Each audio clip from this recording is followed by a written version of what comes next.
infância, realmente já vivenciei algumas situações que foram e são inusitadas ainda para muitas pessoas. E eu quero até pedir licença para resumir e até chegar na minha EQM. Mas, quando era criança, era uma criança bastante nervosa e muito séria, a ponto de os adultos até, vamos dizer assim, falarem isso, né, da minha seriedade, daquele nervosismo e tudo mais. E eu me lembro conscientemente, assim, de birras incríveis que eu fazia, principalmente quando os adultos saíam e me deixavam com outras pessoas, e eu queria ir junto com os adultos e, claro, nem sempre era possível. Eu ficava muito irado, me lembro de ter birras, assim, incríveis realmente. E nesses momentos eu demorava muito em me acalmar. Mas logo nos primeiros momentos, por volta de 4 anos, 5 anos, eu tenho plena lembrança de que eu percebia a presença de seres que me acalmavam, seres que eu via realmente. E essa visão desses seres, essas visões têm me acompanhado, há muito tempo. Então, a partir dos 9 anos, eu já tinha realmente algumas percepções e vamos dizer assim, talvez um início, um despertar, um interesse para as coisas espirituais, para as coisas que eram diferentes. Tanto é que, aos 9 anos, eu manifestei um desejo de ser padre. E aí falei isso, né, para os meus familiares, eles consultaram lá na cidade, o padre, não, esse menino não tem idade, não sabe o que quer, tem que esperar um pouco mais. E por incrível que pareça, eu esperei. E enquanto esperava, trabalhava, né, nas várias funções que já falei aqui, pela necessidade, mas aos 14 anos realmente eu ingressei num seminário, né, católico, em que eu pude ter a oportunidade de estudar, de ter contato com muitas questões que me alimentavam naquele momento, me faziam muito bem. Aliás, eu tenho uma gratidão incrível por ter recebido essa educação. E logo que eu cheguei ao seminário, quando eu tinha 14 anos, eu encontrei um padre ali, era um padre que eu digo que era fora da curva.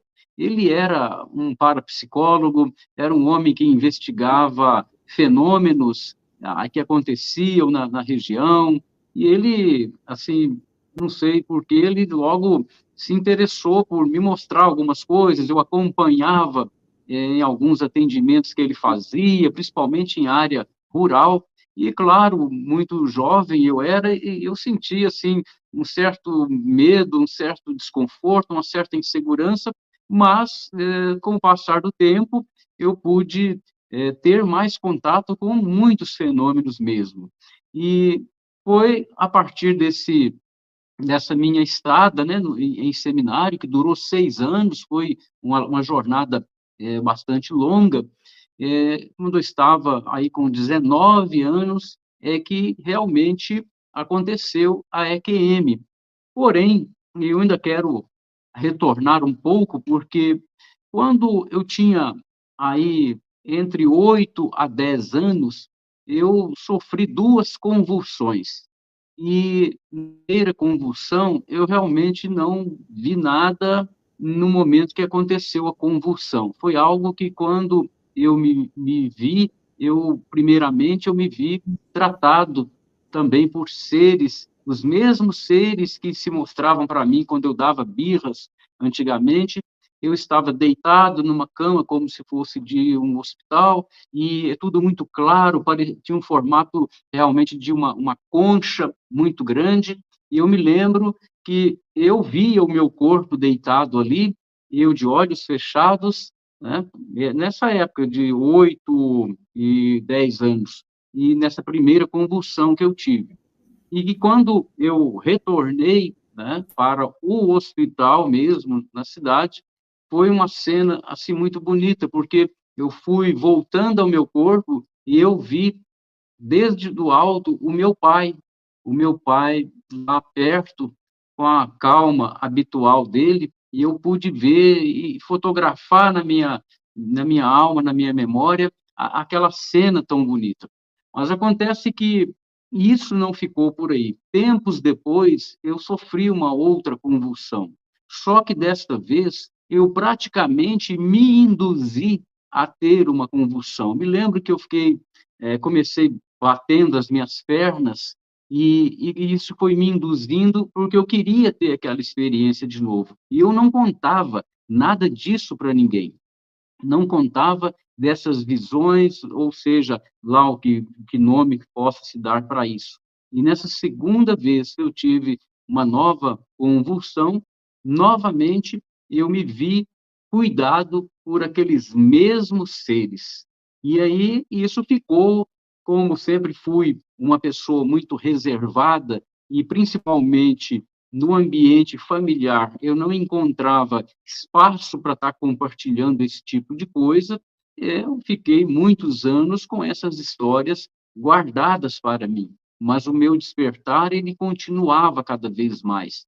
E quando, então, eu tinha 19 anos, nós tínhamos um grupo lá de colegas que nós praticávamos esporte no rio e gostávamos de nadar naquela correnteza, então íamos até o alto, uma região mais alta, onde o rio pegava uma correnteza maior, e ali nós descíamos, nadávamos, soltávamos o corpo na correnteza, e aquilo era algo que nós fazíamos com muita frequência.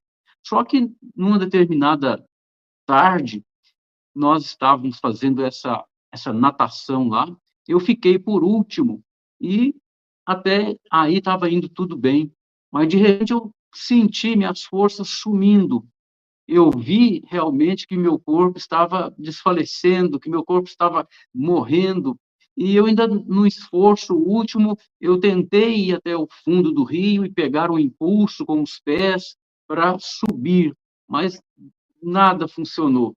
Naquele momento, eu me vi puxado, sugado para cima, realmente de costas, num caminho, como fosse realmente um grande túnel, assim, vertical, numa velocidade muito grande. E nessa velocidade, foi passando todo um filme da minha vida, eu conseguia pensar, me despedir de algumas pessoas, eu agradecia e, ao mesmo tempo, sentia uma calma que eu nunca tinha sentido antes. E aí, essa velocidade com que eu viajava para cima, nessa vertical aí, de repente eu senti uma energia muito forte, como se fossem mãos. Eu não vi nenhum ser nesse momento, não vi mãos, mas eu senti que eu fui empurrado, jogado de novo com toda a força para o meu corpo. Eu desci e eu senti me encaixando novamente no meu corpo, que já estava misturado com areia, na correnteza, e eu consegui sair e fiquei numa parte mais rasa ali do rio, e me levantei, sem falar nada, e as pessoas que estavam comigo ali, aqueles colegas que praticávamos aquele esporte ali, vieram perguntar se aconteceu alguma coisa, eu apenas acenei e não aconteceu nada, mas naquele dia, realmente, tudo mudou na minha vida, na minha cabeça, na minha maneira de pensar, porque ali ficou claro para mim que realmente havia algo que sobreviveria e que sobrevivia à morte do meu corpo. Foi algo que realmente fez com que eu repensasse as minhas escolhas, inclusive poucos meses depois que eu passei por esta experiência, então eu resolvi abandonar, né, de uma maneira tranquila, oficial, abandonei meus estudos, minha preparação para o sacerdócio e realmente deixei aquele lugar, porque ali não fazia mais sentido eu estar ali. Eu estava com uma nova percepção, uma nova compreensão, realmente das coisas.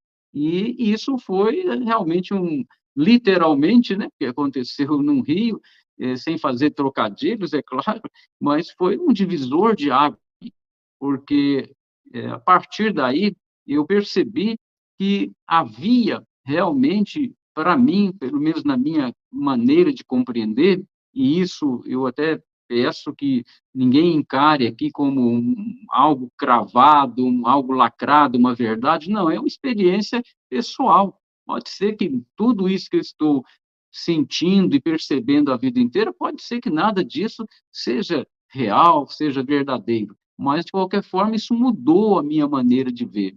E aí ficou muito claro para mim, ao longo dos anos seguintes, exatamente que havia realmente algo mais do que simplesmente essa materialidade aqui.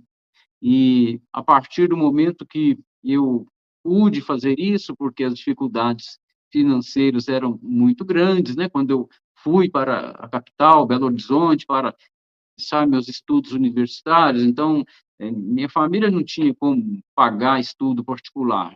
Eu tinha que tentar passar numa universidade pública, mas também tinha que sobreviver, tinha que morar, tinha que comer, mas logo, logo comecei a trabalhar e o que que aconteceu? Eu não conseguia ficar fazendo uma coisa só. Eu trabalhava, mas eu buscava mais conhecimento na área da espiritualidade. Então, tudo que era possível fazer, desde participação nas mais diversas linhas do conhecimento, gnose, budismo, protestantismo, teosofia, logosofia, uma infinidade, não dá nem para falar aqui, tanto que eu busquei, tanto de pessoas que me ensinaram muito, mas tudo isso era numa busca realmente para encaixar, para ver se havia algum sentido maior ainda para aquilo que eu buscava.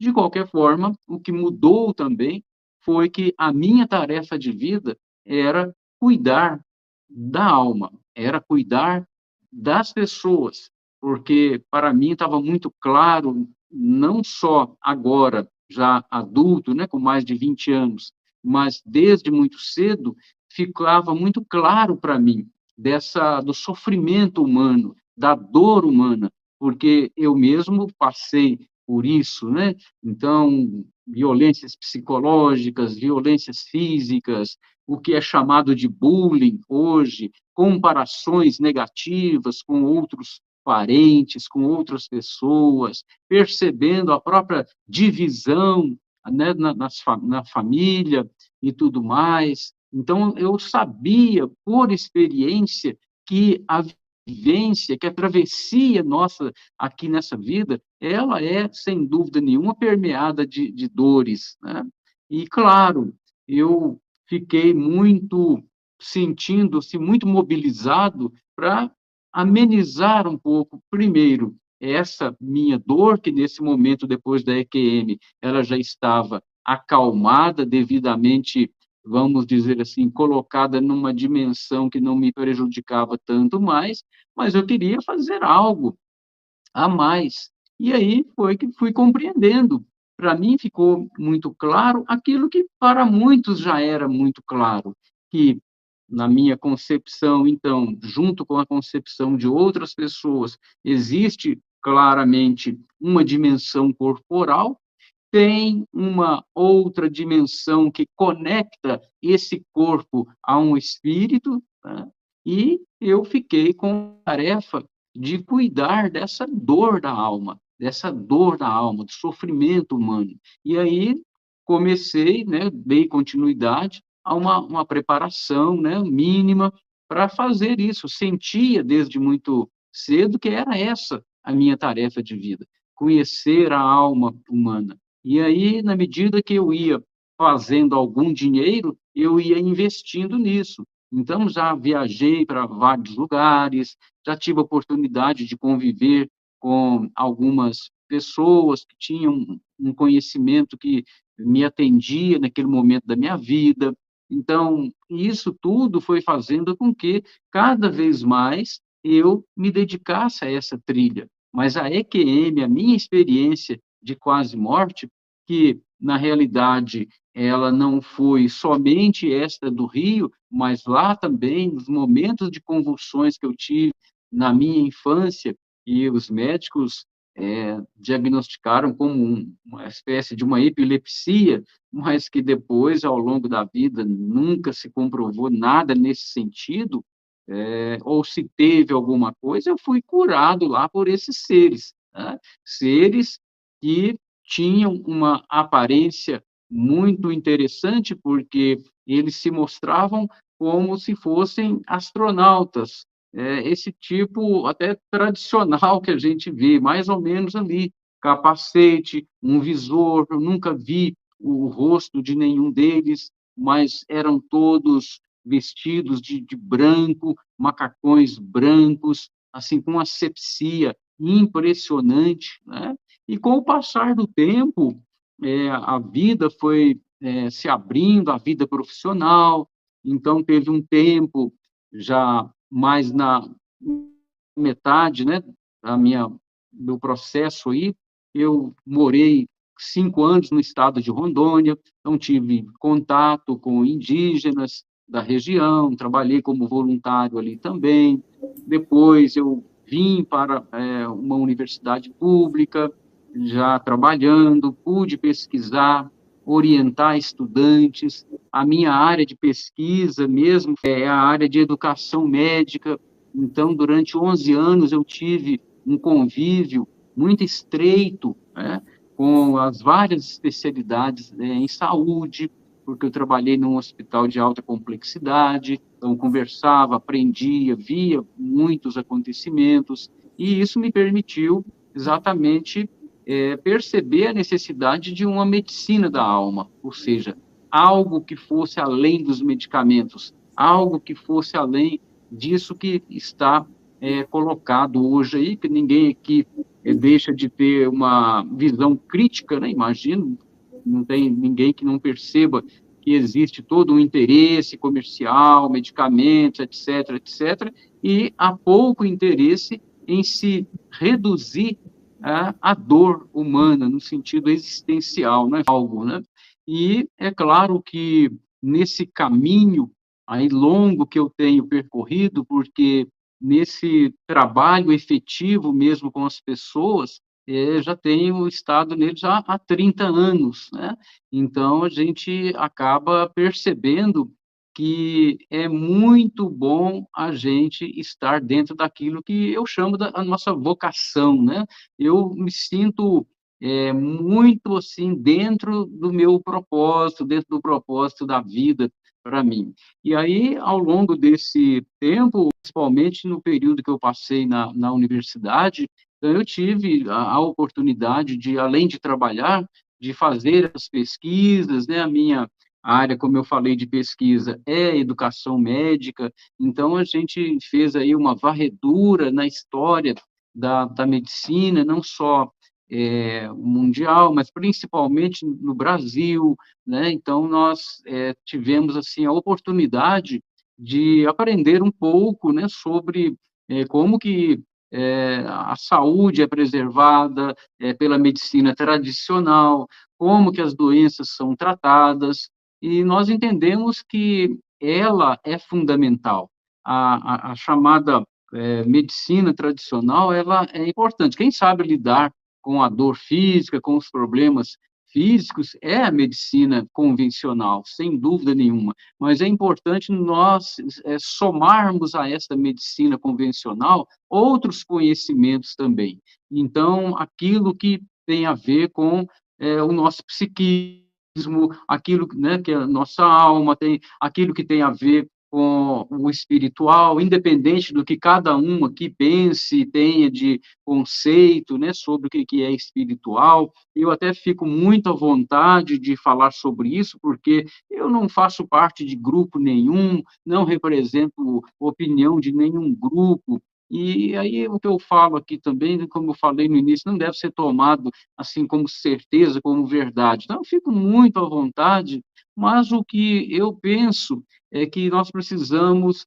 complementar, nós precisamos unir as forças, o arsenal de conhecimento que a humanidade tem, e cada um do seu jeito, cada um, desde o médico até aquela pessoa que trabalha lá num rincão distante, que faz o seu chá, que faz o seu, vamos dizer ali, o seu unguento, né, para tratar ali as contusões, tudo isso é muito válido. E durante alguns anos eu descia, principalmente no mês de janeiro, lá para os Andes chilenos, né, para aprender um pouco com alguns descendentes de um grupo indígena chamado Mapuche, lá do sul do Chile, região de Pucón, região dos vulcões, e eu ia lá para estudar, para aprender um pouco do xamanismo, aprender a medicina antiga, a medicina praticada por aqueles grupos, e lá me chama muito a atenção porque é um xamanismo que não faz uso de alucinógenos, não ingere nenhum chá, nenhuma mistura e nem nada. Trabalha-se com o som do tambor, trabalha-se com o fogo, trabalha-se com a sauna indígena, né? Um tipo de trabalho curativo, trabalha-se na conexão com os elementos da natureza, trabalha-se com a própria meditação, com a conexão profunda com os elementos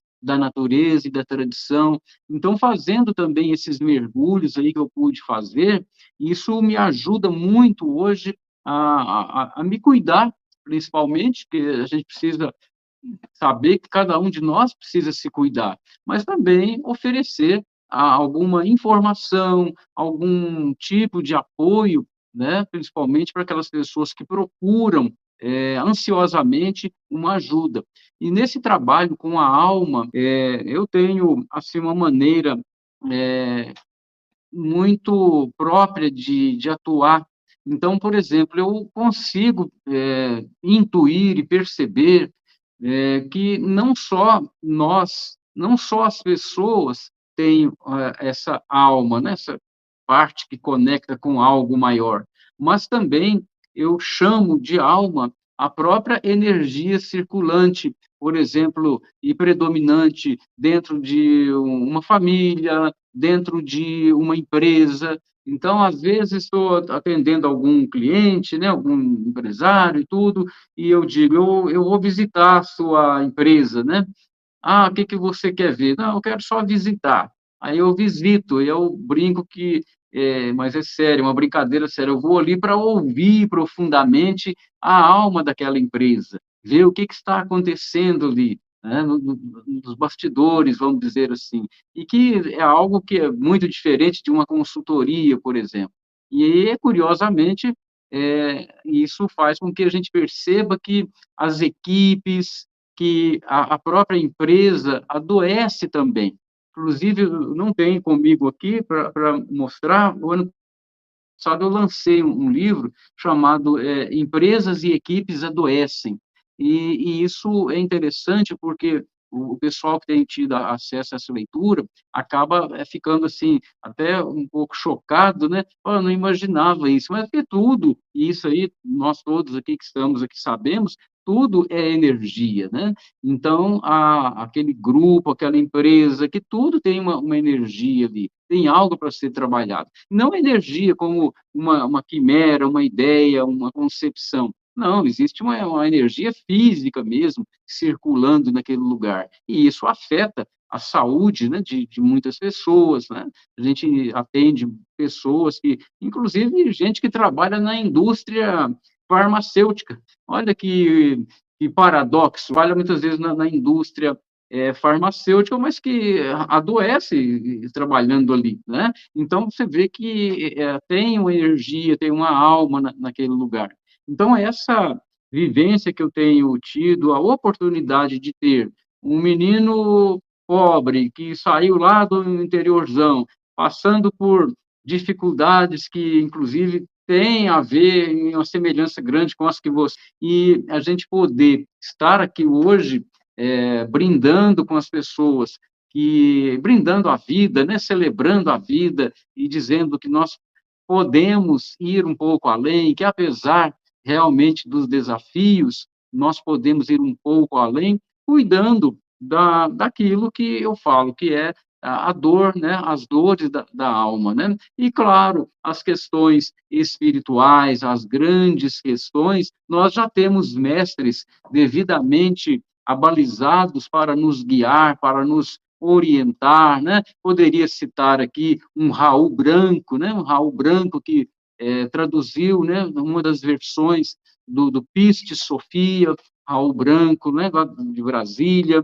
Podemos citar o nosso querido Jean-Van Elan, né, que está aí cada vez mais trazendo a revelação cósmica, algo que nós precisamos debruçar e estudar e ouvir com atenção. Né? Um Alfredo Narras, que vem contribuindo aí com uma nova visão, né, de tudo isso, né? Então, um Jacó Melo, lá do Rio Grande do Norte, trabalhando incansavelmente com o magnetismo, ajudando pessoas. Então, essas questões mais de elevação, né, espiritual, compreensão das grandes verdades, nós já temos grandes mulheres, grandes homens que contribuem, que dão suas vidas para que nós possamos ter uma jornada muito mais esclarecida. E resta para nós, né, no meu caso aqui, trabalhar mais com a alma humana, trabalhar mais com a dor, né?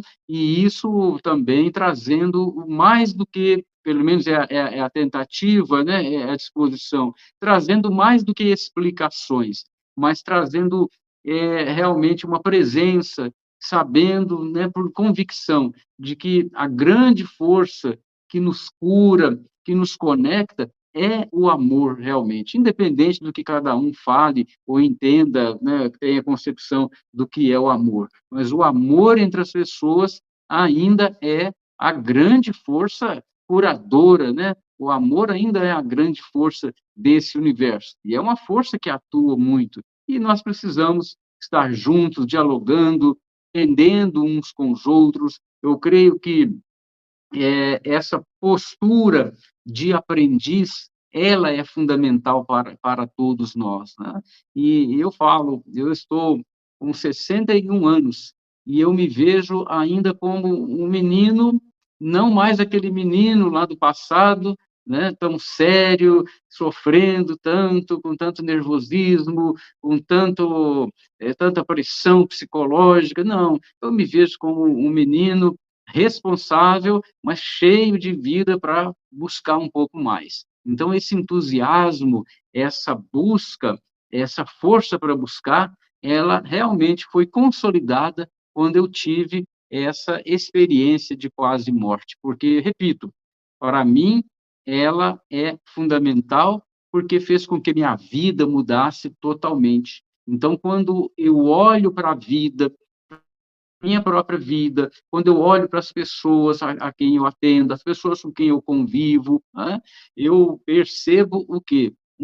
Uma luz de uma certa eternidade ali, uma luz de continuidade. Ou seja, mesmo quando eu falo com alguém que vem tão machucado, tão terrivelmente destruído, né, pelas ondas da vida que todos nós passamos, cada um em uma medida, eu olho para aquela pessoa com uma certeza, com uma esperança tão grande, uma convicção de que ela vai superar aquela dor, que ela vai se curar, que ela vai superar aquele desafio, porque tendo essa experiência, é uma vivência de que algo muito sutil, algo muito importante sobrevive à morte do corpo, ora, não dá para continuar vendo o mundo e a existência do mesmo jeito. Então, eu digo para você, Flávio, para nossos irmãos, amigos que estão aqui conosco, conversando aqui, ouvindo, que estão presentes aqui, que realmente nós precisamos despertar de novo a nossa capacidade de interagir e de saber que todos nós somos aprendizes, que todos nós podemos recomeçar, não importa o tamanho da decepção, não importa o tamanho do estrago que muitas vezes acontece em nossas vidas, por razões das mais diversas, nós todos podemos recomeçar. Basta se permitir recomeçar. E sabendo que a nossa conexão uns com os outros nos comprova ou nos prova, de uma maneira como se fosse uma amostra grátis, que nós pertencemos a uma família muito maior, pertencemos a uma família cósmica muito grande, muito maior. Estamos todos conectados na mesma teia da existência, na mesma teia da vida. Claro, cada um com suas particularidades, com suas singularidades, mas existe alguns pontos em comum, e um dos pontos em comum é a dor da própria existência. Então, essa dor, ela precisa ser olhada com esse olhar de amor, de acolhimento e de convicção de que nós não estamos aqui como outros sábios, né, vários outros sábios, além dos que eu já falei aqui hoje, nos ensinaram. Isso aqui não é definitivamente uma colônia de férias. Certamente, essa nossa vivência dentro dessa experiência que está sendo feita aqui, isso não é em vão. Mesmo nós todos tendo nossas